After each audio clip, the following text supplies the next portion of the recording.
Welcome to the Neil Thomas Show. I am your host, Neil Thomas. Good morning. I hope everybody had a fantastic weekend. Took the time to go out and enjoy a little bit of this summer weather. I know that I was out and about quite a bit this weekend, and I didn't see masks like I had before. It's fantastic.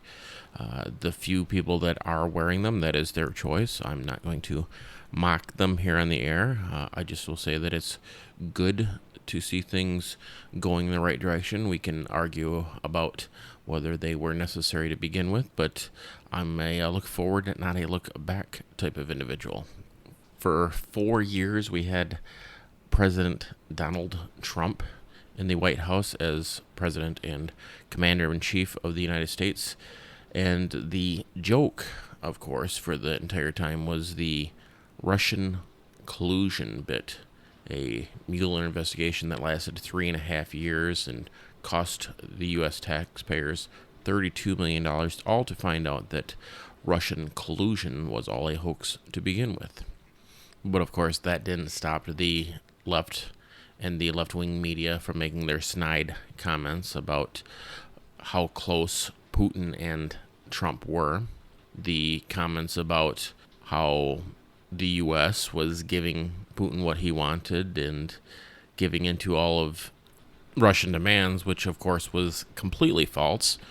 President Trump was one of the most strict presidents on Russia and on Putin in decades. And now we have President Biden. President Biden, who looks like he's in the middle of a new love affair with Russian President Vladimir Putin. It is painfully apparent to anybody that pays attention that Joe Biden has no idea what he's doing as president. He has no idea how to interact with leaders of other nations. It was painfully obvious that President Biden was outmatched. It was painfully obvious that as a chess match, this round went to Vladimir Putin. I guess we really shouldn't be surprised. I mean, who really expected Biden, of all people, to look professional and to look like he knew what he was doing? You know, he didn't even look comfortable sitting in the chair there. He looked like a little kid next to an adult waiting for permission to talk. You know, we had 4 years of people accusing President Trump of having some sort of unfair relationship with the Russians, yet one of the first things Biden does when he gets into office is he stops the $100 million in military aid to the Ukraine. Now, just on principle, I don't agree with military aid to any country. That being said, when there's tensions between two countries like we seem to have between the U.S. and Russia, you look really weak when you do something like this. Of course, the most embarrassing moment was this list. Biden had a list of 16 critical infrastructure entities that he told President Putin were off limits to a Russian cyber attack. Think about this. He actually had this written down. These are the 16 areas that if you allow somebody to cyber attack us, I'll be really, really upset with you. Are you kidding me? How embarrassing, how pathetic is this? In other words, anything else is a green light. Go ahead, and we're not going to worry about that. But man, don't do these 16 here. Anything else is cool. Just imagine if President Trump had tried something like this. I know I go back to that a lot, comparing the two, but it's what we have to do. Imagine if President Trump had given him a list. You know, these are the things that I don't want you to attack. The media would have lit him up, and rightfully so. You know, that'd be like sitting a criminal down and saying, you know, these are 16 crimes that you cannot commit. There's no list of things that you can't commit. There are no acceptable cyber crimes. And when you come up with this ridiculous list, you make yourself look weak. You made the whole country look weak. Stand up, grow a pair, and do your job, Biden. What I would love for everybody to do, the next time that Biden does something stupid, which is a daily event, and you run into a Biden supporter, call them out on Biden's ignorance and Biden's failures, and watch what they do. And I'm going to guarantee it right now. The word Trump is going to come out of their mouth because that's all they have. They try to shift to talking about Trump. Well, Trump. Shut up. You didn't want Trump as president. You went on this campaign to get rid of him. And fair or not, he's no longer president. Biden is the president. Deal with it. He's failing miserably. And you're not going to be able to shift the blame to Trump. For those of you who are on Twitter, you know that it is a bastion of liberal stupidity. For those of you who haven't yet, please follow me at Neil Thomas Show, and you will see some of these individuals respond to me. Now, President Biden made Juneteenth a federal holiday. Juneteenth, for those who don't know what it is, was a holiday originated in Texas to celebrate the ending of slavery. And this was actually based on the end of the Civil War. Some of my fellow pundits had issue with Biden making this a national holiday. I have no issue with it at all. I posted several times about my approval of this decision, as it is, of course, a celebration of when the Republicans took away the slaves from the Democrats. Now, of course, when you make a comment like this on left-wing Twitter, the trolls on Twitter aren't going to be too happy with you. And of course, I didn't even get into the irony of Biden being the one to sign this, the very same guy who earlier in his career fought against school integration. You know, we have a president who is attacked for 4 years, called a racist without a shred of evidence, and then they turn around and elect a president with a long history of racism. But as you remind these elitist leftists that, yes, Juneteenth is the day that celebrates Republicans in their decision to cancel slavery, to end slavery, it infuriates them. They don't want to hear it, and you continue to hear this myth of the party switch. Now, it is so ingrained in leftists, they cannot handle the idea that it's a myth. You know, I have no idea how many times that when I'm posting, I hear, oh, party switch, party switch. There was no party switch. You know, you ask questions and they can't answer them.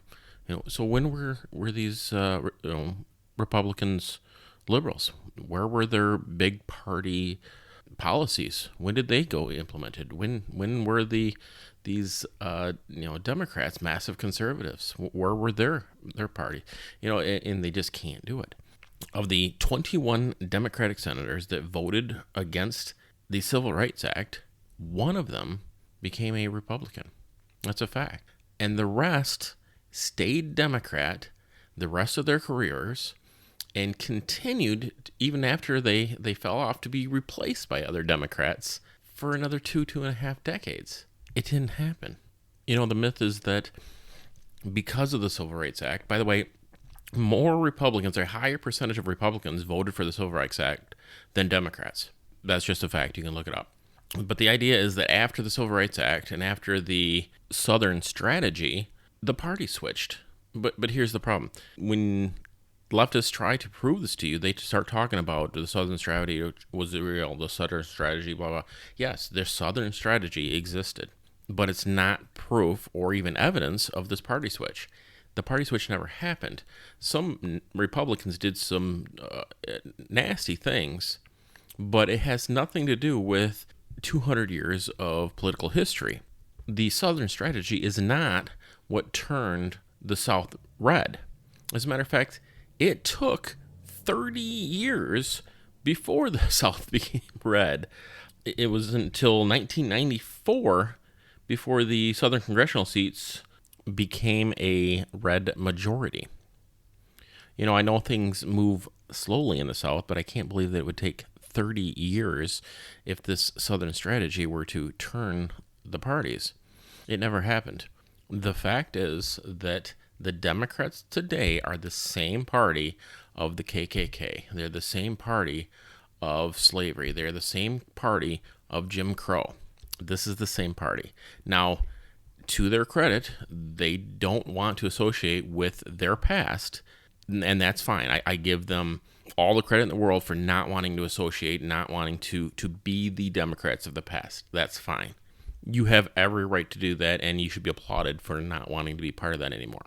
What you don't get to do is say, well, that was actually the Republicans in disguise back when the parties were flipped.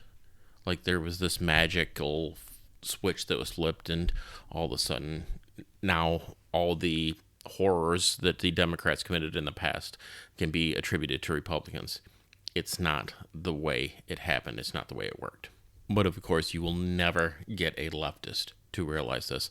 I have had people troll me online and just get nasty when I reveal these truths and the historical fact. They're not able to deal with that. And to tell you the truth, I don't care.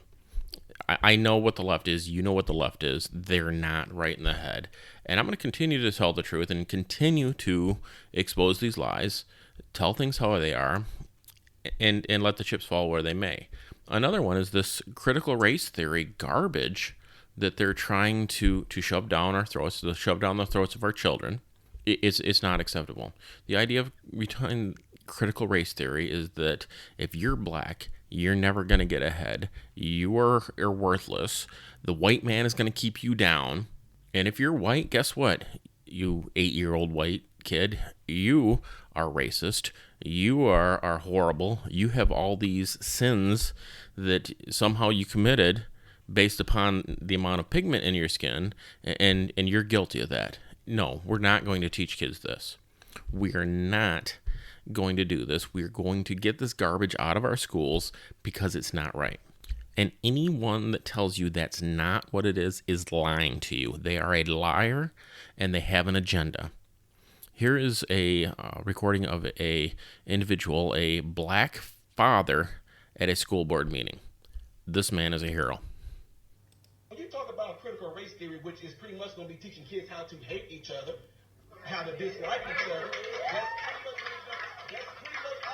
it's pretty much what it's going to all come down to.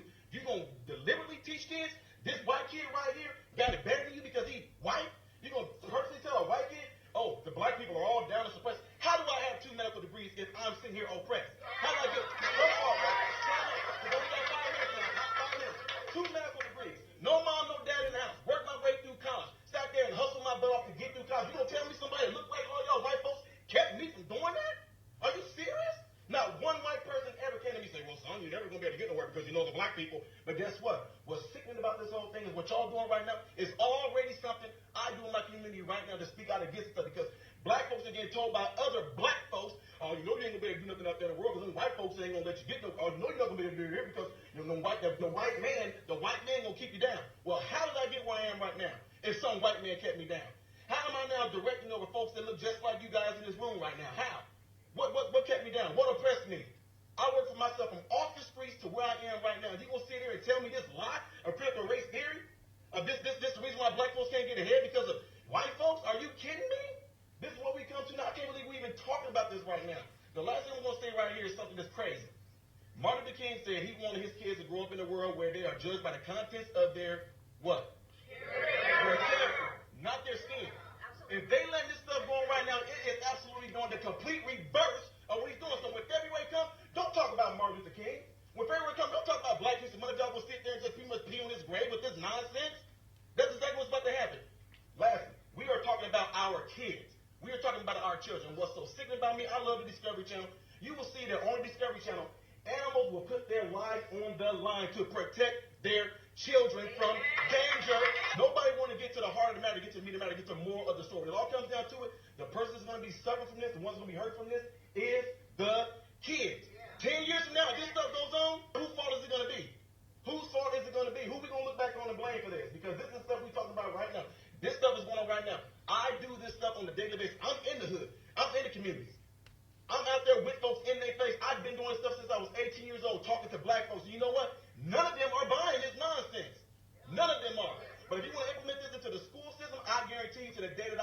going to be the very person right there debunking stuff, tearing stuff down, letting them know they can do exactly what I did and get exactly where I am by putting themselves to work and getting there. And ain't not one white person ever don't keep any of them from getting there. So the CRT stuff, BS. And honestly, this is what it's come down to. We have to fight back at a grassroots level. We have to go to your school board meetings and say, no, this is unacceptable. We have to go to council meetings and say, no, this is unacceptable. We have to, as a nation, as a conservative nation, because this is a conservative nation. Let me say that again. This is a conservative nation, and I know that'll anger a lot of liberals, but it is a fact. This country was created on conservative principles. And by the way, conservative does not mean anti-change. Do not allow them to tell you that lie. Conservatism is not anti-change. Conservatism is principles first. If the change makes sense, we want it. But we do not want change for the sake of change. All change is not good. And that's what liberalism is. Liberalism is, or leftism is, the government is smarter than us. The government makes better decisions than us. The government is the almighty. Now, I'm not going to preach to you, but if you are a religious individual, I assure you, you do not believe that the government is your almighty. The government, honestly, is a necessary evil. It's something that we have to have, that we should, as a nation, strive to keep as small and keep as inintrusive as possible. So these calls for government to get more involved in your health care, for instance, or to limit your ability to obtain a firearm or your ability to worship the way that you want or any other way that the government can infringe on your rights needs to be looked at very critically and stopped when at all possible. We have seen throughout COVID that the government will take advantage of any situation and use it against the people of the country. They will do so and call it progress, or they're doing it to save lives, or whatever lie they're going to use. The truth is they want more power. That's how they make a living. As long as we allow them, they're going to continue to grow and be an even larger influence in our lives. Now, the last thing that I want to talk about before I bid you a beautiful week is the attack on the Capitol on January 6th. We have a all-Democrat government right now, and they are going to ride this horse as long as they can for popularity and power. Now, I am in no way endorsing any of the damage that was done, any of the physical abuse, any of the negatives that happened on January 6th. But don't allow the media and do not allow the government to turn this as if it were a one-sided instrument of evil. Anybody that was involved in this that did something illegal should be arrested and taken care of. That doesn't mean that because we have Democrats in power, if the individual that committed these crimes happened to be a Republican, they need to make a example out of them and give them harsher sentences. That is unacceptable. We dealt with BLM and Antifa violence for 4 years, and very little was done to these individuals. Very little was done to stop them, and actually, if you spoke out against them, you were called a racist or whatever because you spoke out against violence. I have no issue with an investigation into the attacks on the Capitol. However, I want this to be a bipartisan investigation. I want to know who was in that Capitol. I don't believe that it was all Trump supporters. I don't believe that anybody with a working brain can believe that. If you want to call this an insurrection, call it that. It's foolish to do so. If this was an insurrection, they would still be there. These individuals would have been well planned, they would have been armed, and they would have accomplished their goal or came close to it. This was some angry individuals, for whatever reason, who did some things that they shouldn't have, but it wasn't an insurrection. I mean, if it was, BLM crashed the capitals in both Wisconsin and Oklahoma. Are those under investigation? Are those considered insurrections? I'm okay with a bipartisan investigation into this attack. I think that it would be a good idea. I want to know how many Antifa members were there. I want them outed. I want to know how many BLM members were there. I want them outed as well. And I want their sentences to be equal to the sentences of the Trump supporters. That is what's fair. And I also want a similar investigation into the attack in the Oklahoma Capitol. I want a similar investigation into the attack in the Wisconsin Capitol. That is what's fair.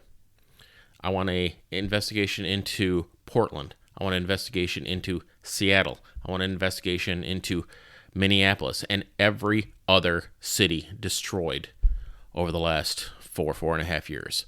That is what is acceptable. That is what a society does to protect itself. We have Democrats right now who are not willing to look into these riots, these expressions of violence and hate. And that is where we have a problem.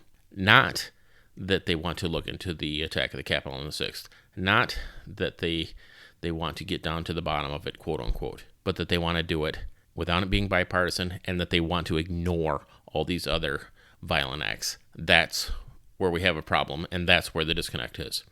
And you're going to hear this from me quite a bit. We have an election coming up. I know that it's June of 2021, but the election in 2022 will be here before you know it, and you have to start thinking about that, and you have to start showing support for conservative, libertarian, right-wing, I don't care what you want to call it, but those who oppose leftism. We need to start showing support. We need to come together because there are more of us than there are them. I know the polls don't show that, but polls have been used to lie to us for decades. Do not believe them. We are the majority in this country. We need to come together.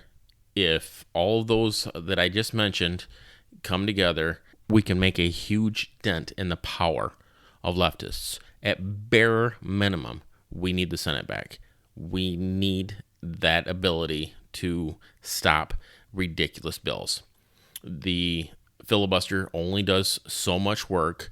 We need that one part of government to say, nope, no more ridiculousness. So thank you for listening to me this week. I appreciate it, and I promise to bring this content each and every week. Please also reach out to me on one of my social medias or through email. I'd love to hear from you, hear what you'd like to hear about, and how your life is going.